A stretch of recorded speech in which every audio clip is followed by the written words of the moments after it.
Driving inland near Subic Bay, one arm of MacArthur's three-pronged attack captures Olongapo Station on the way to Manila.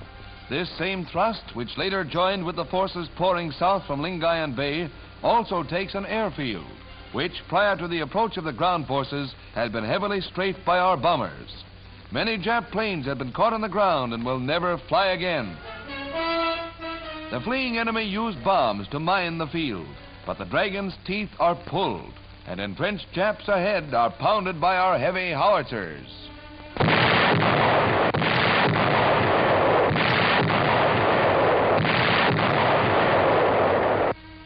The enemy puts up little resistance until our troops reach the outskirts of the capital, where their rear guard elements put up a strong delaying action.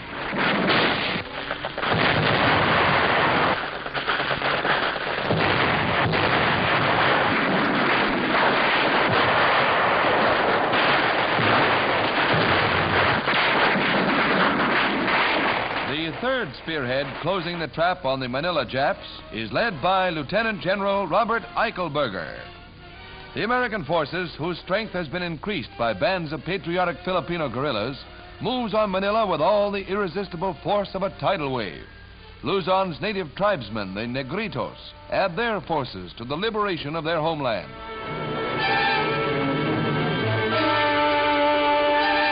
The main attack rolls down from the north, and as our victorious forces reach the suburbs of Manila, the net closes on Japanese collaborators.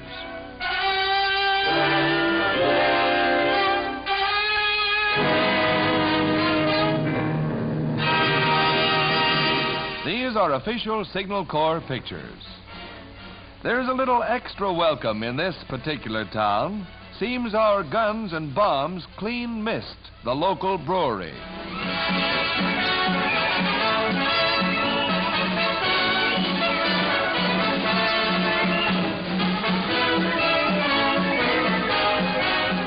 Nearing the city, swollen to 1 million wartime population, stark proof of the Jap occupation is encountered.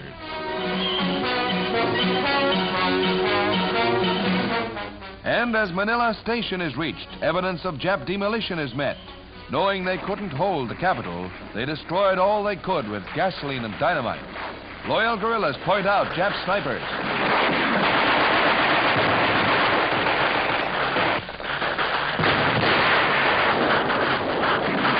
A Yank sharpshooter gives them a dose of their own medicine. 3 years of relentless effort is rewarded. 5-star General Douglas MacArthur sets his people free. Here in Bilibid prison, 1,100 people suffered all the vicious brutality of a remorseless enemy.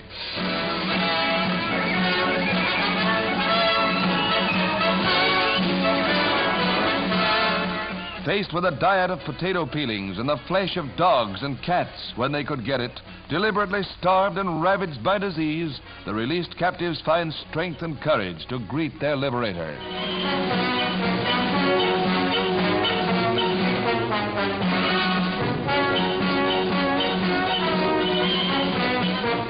Toughest of the barriers encountered by our forces was the Passic River. An armored Jap boat is sunk. Our troops cross to the south bank, under fire.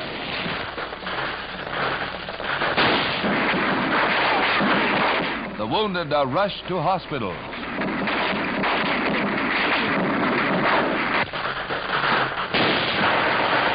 The Japs, entrenched in Southside Manila, fought stubbornly for many days, using every trick they knew, burning and wrecking as they withdrew, and sheltering behind the civilian population. They staved off defeat as long as possible.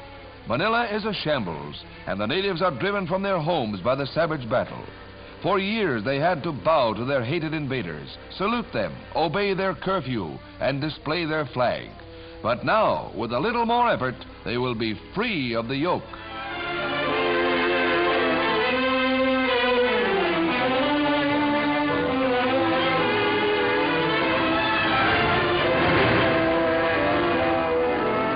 Nearing Intramuros, the old walled city built by the Spanish, the fighting grows in intensity.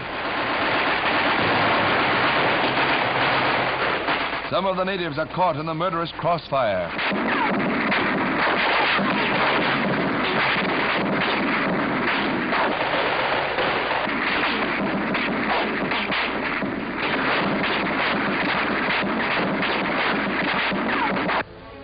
The Japs blew up water mains and pumping stations, and Manila's fire equipment was completely useless.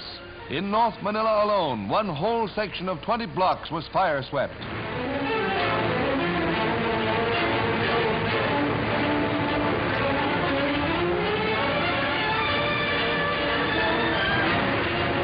Our forces fought fire with dynamite, blasting fire breaks to halt consuming flames.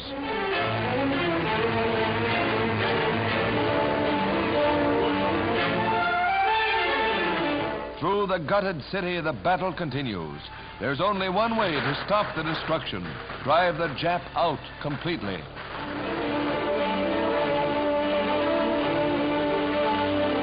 While in control, the Japs methodically stripped the Filipinos of their possessions, but they saved some things.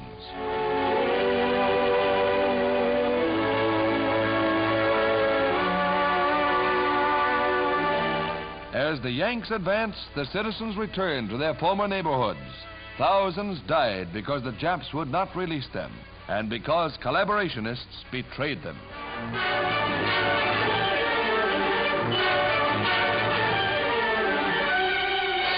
Agents of the enemy who helped open the doors to the Jap invaders. Many Filipinos gave their lives as part of the price of victory.